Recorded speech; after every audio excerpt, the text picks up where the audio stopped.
studies lang eh, no? Tembak. Bote ko!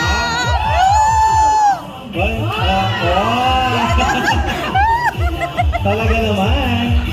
Kanina kayo mag-practice.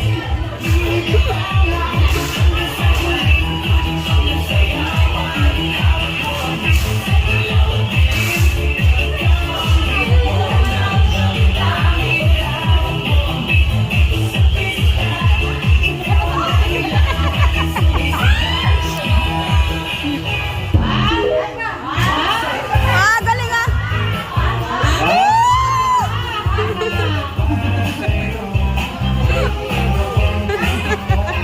Kaya ni si Ronnie eh. Parang ano eh, parang nilaglag yung unang group eh. Ayan.